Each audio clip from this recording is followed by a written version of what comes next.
In environmental news, Wisconsin is home to more than 4,000 dams, and most of them are very old and at risk of failing.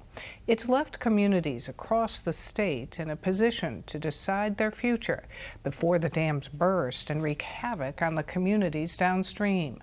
Here and Now reporter Nathan Denzine visited communities in western Wisconsin, which are grappling with what to do with their old dams. In the summer of 2018, Wisconsin's Driftless area was hit by massive and destructive storms. They were good ones. They were really dandy. If you were standing on top of the dam, which is about 39 feet above the valley floor, your boots would have been in water. The cleanup took well over 6 months. The storms caused dams to fail in the Coon Creek and West Fork Kickapoo watersheds near Viroqua. There's over 10,000 structures in the United States. 5 structures breached in one event in 2018 that never happened before. Bob McKeel is the Monroe County Land Conservation Director, which is in charge of the dams in the Coon Creek watershed. Somehow, no human lives were lost in 2018, but roads were washed away and debris spread for miles. If you have a structure that fails, it's like a giant bulldozer racing down the valley floor, destroying everything in its path. There are 23 earthen dams between the two watersheds, and to the untrained eye, they just look like big dirt hills. They're all past their 50-year expected lifespan, and climate change has supercharged storms the dams were never designed to hold back. We have 11 more structures that are still standing.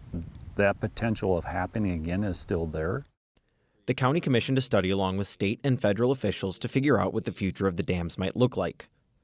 The study considered 9 options, including rebuilding or repairing, but in the end found removal was the only viable solution.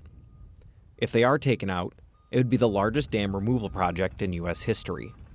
I was actually dumbfounded that there would even be a discussion about taking these dams out. They've saved this community and this valley from flash flooding now for nearly 60 years. Dave Egan is a retired farmer and representative on the Vernon County Board, who has lived most of his life within a mile of at least 6 of the dams. Despite the aging dams, residents still say that they play a critical role in reducing flood events. They worry that removing the dams would mean multiple floods a year, hurting farming operations. There is no protection from flash flooding like a 30-foot-high earthen dam. His neighbors agree. I have a concern over what will happen to our farming operation. What scares me the most is, how are we going to have to react when the dam is gone? Bottom line is, I don't see what the benefit really is. Egan recalled a story from his grandfather who had farmed the valley before the dams were built. After 5 years of farming out here on these fields, he realized that he wasn't going to make a living farming in this valley because of the constant flash flooding. But the cost to repair or replace these dams is steep, estimated at about $61 million. Removing them would only cost about $4 million. And Vernon County doesn't have the financial resources to operate, maintain, and repair dams. Mark Erickson is the Vernon County resource conservationist who has been overseeing one dam that's already in the process of being removed. But where that clay meets these sandstone abutments or hillsides, that's proven to be the weak point. All of the old dams in this area were connected to sandstone underneath hillsides.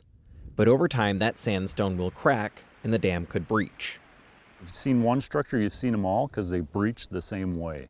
And if they breach, a violent burst of water would be released downstream with huge destructive power.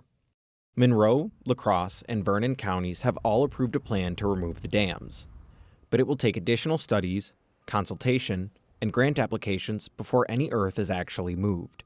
That leaves about 18 months for Egan and his allies to stress the importance of the dams and provide viable alternatives to removal. I'm sensing a lot of sympathy towards these dams being taken out with hardly any options.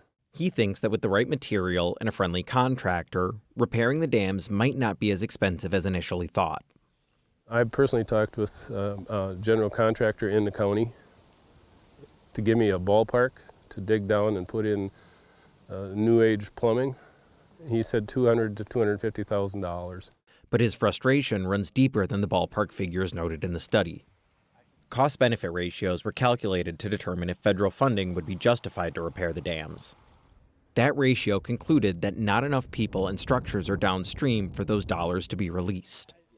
Our country can spend $111 million on a missile, and they're shooting them off every day over in the Middle East.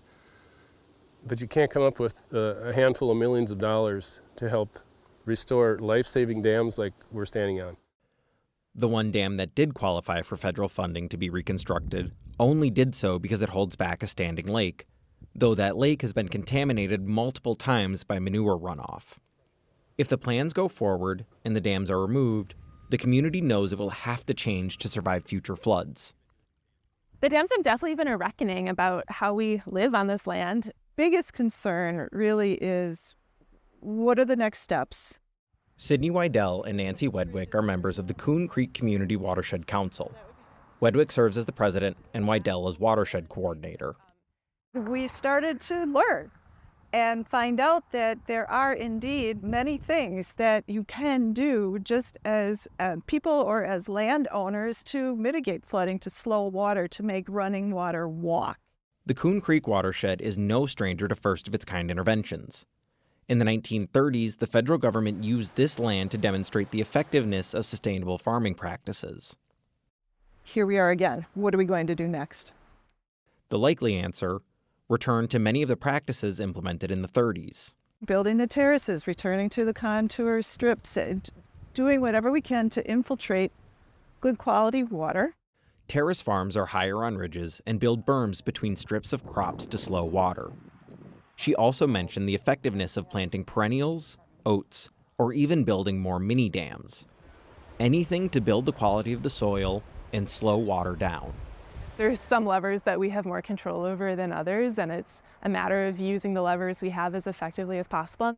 But they added, we should not think that, yes, by implementing a few practices, we're going to solve problems, flooding problems. No, we are not. We can slow water, and we can start a process. A healthy ecosystem, they argue, will somewhat reduce the danger of smaller floods. These smaller events, the 2, 5, 10, 25-year storm events, we can manage those. We can do that. But when we get these 100-year storm events every year, those are the ones we have to respect and stay out of harm's way. Beyond the question of if people will have to relocate from the valley floor, there are ever more concerns. Will sediment from recently decommissioned dams get washed downstream? How will it affect the famous trout streams around Coon Creek? How will farms be impacted? There aren't easy answers for any of those questions, but these communities will have to grapple with them over the coming months. For the people that are living and using those buildings, that's their livelihood. This is the most important work I've ever done, or will ever do. For Here and Now, I'm Nathan Denzine in Coon Valley.